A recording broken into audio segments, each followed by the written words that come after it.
नमस्कार दोस्तों, बात करते हैं पंजाब नेशनल बैंक की। 96 का स्टॉक हो चुका है और 62 मिलियन शेयर्स आज के दिन में ट्रेड हुए। एक बड़ा वॉल्यूम का दिन रहा है आज के दिन में, बड़ा गेन भी रहा है। मार्केट में दोबारा से बुल ने अपना कब्जा करता हुआ दिखाई दिया।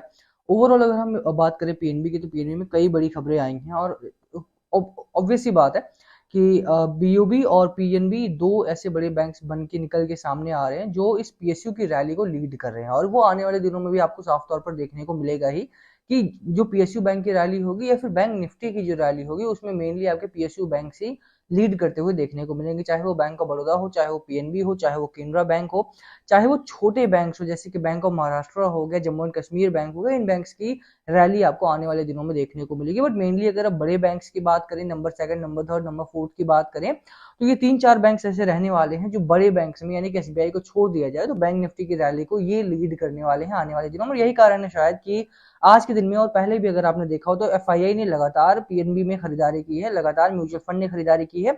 और अब यहाँ पे दो बड़ी खबरें आ रही है। पहली खबर है कि मोतीलाल ओसवाल और वेंचुरा दोनों की ही रिसर्च रिपोर्ट आ चुकी है, और दोनों ने ही अपने रिसर्च रिपोर्ट में इसका जो टारगेट बहुत ही ज्यादा बढ़ा दिया। वेंचुरा का टारगेट तो देख करके मुझे भी थोड़ा सा लगा कि यार इतना ज्यादा टारगेट कैसे दे दिया एक साल का इन्होंने।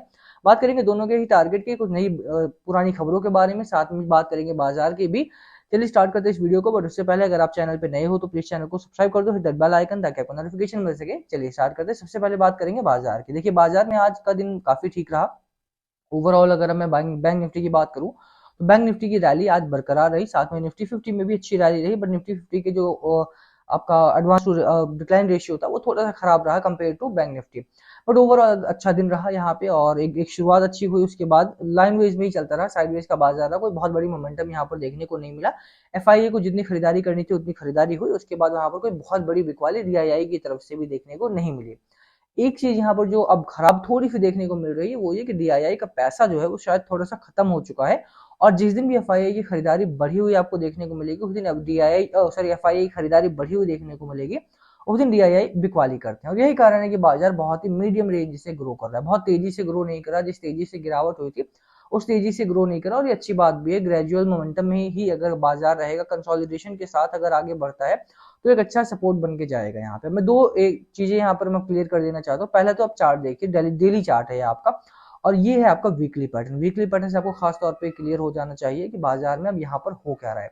स्टॉक ने अराउंड आपका 140 के करीब का हाई लगाया था, और वहां से लगातार धीरे धीरे करके ग्रेजुअल में गिरावट हुई थी, ग्रेजुअली ही फॉल किया था स्टॉक। बट तेजी जब आई थी तो बहुत तेजी से स्टॉक आपका चला था, और यहाँ पर बहुत सारे बायर्स ऐड हुए थे, स्मॉल बायर्स भी थे, बड़े बायर्स भी थे। एफआईआई ने भी काफी खरीदारी की थी, और म्यूचुअल फंड ने भी यहाँ पर काफी अच्छी खरीदारी की थी। बट जब ये दिन आया और जब गिरावट स्टार्ट हुई तो म्यूचुअल फंड ने निकलना स्टार्ट करा। एफआईआई ने भी काफी बिकवाली की। बट अब अगेन सितंबर का अगर आप डेटा देखेंगे और दिसंबर का डेटा देखेंगे, इन दोनों का ही, एफआईआई और म्यूचुअल फंड का भी, तो नंबर ऑफ एफआईआई बढ़े हैं। भले ही परसेंटेज वाइज में आपको वो चेंज देखने को ना मिल रहा, बट नंबर ऑफ एफआईआई यहाँ पर बढ़े हैं।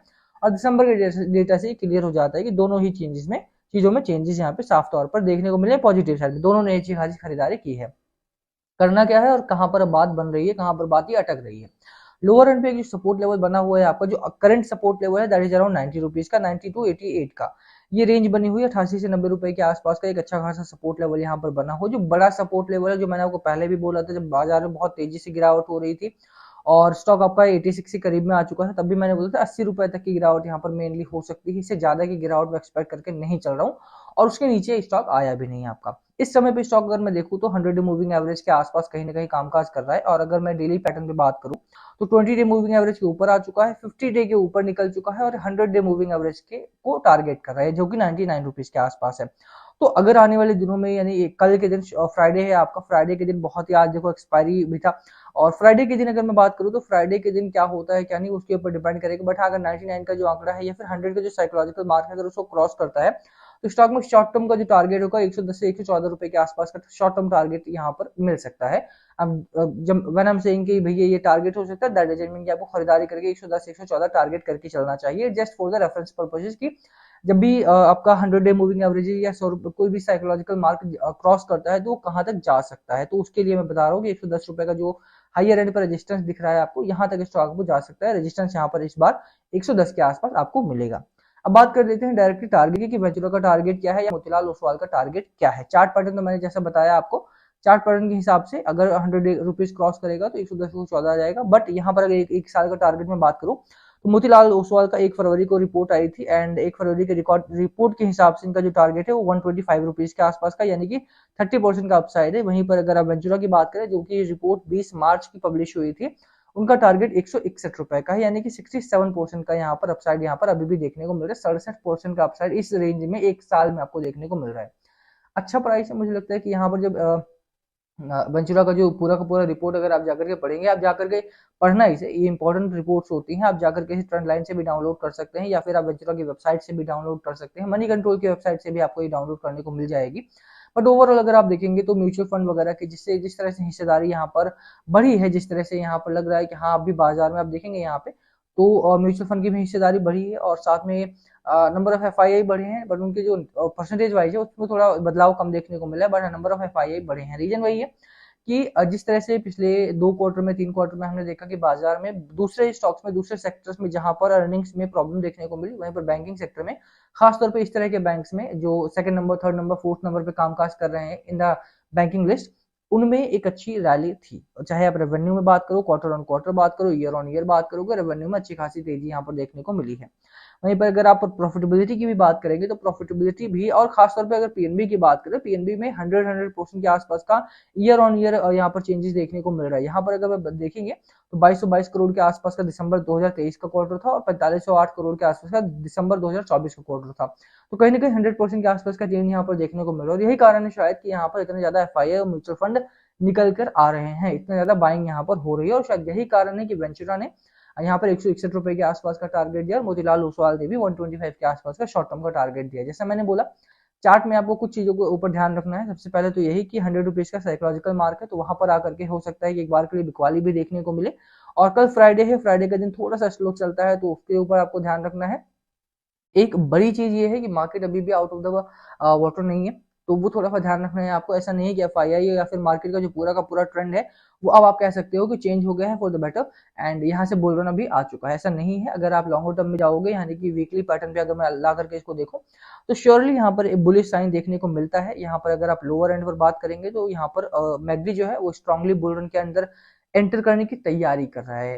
It has not entered. और लोअर एंड पे भी अगर आप आरएसआई की बात देखेंगे तो 46 पॉइंट्स का आरएसआई है। 60 के ऊपर आरएसआई होता है या 50 के ऊपर आरएसआई होता है, 55 के ऊपर होता, तो यहाँ पर एक स्ट्रॉन्ग बुल रन का साइन देखने को मिलता है। बट अभी भी 40, 46, 40, 50 के बीच में है, यानी कि ये साइडवेज का बाजार अभी तक बना हुआ है। तो बड़ी बेट लेने से बचें थोड़ा सा। बड़ी बेट यहाँ पर मुझे लगता है कि नहीं लेनी चाहिए किसी को भी।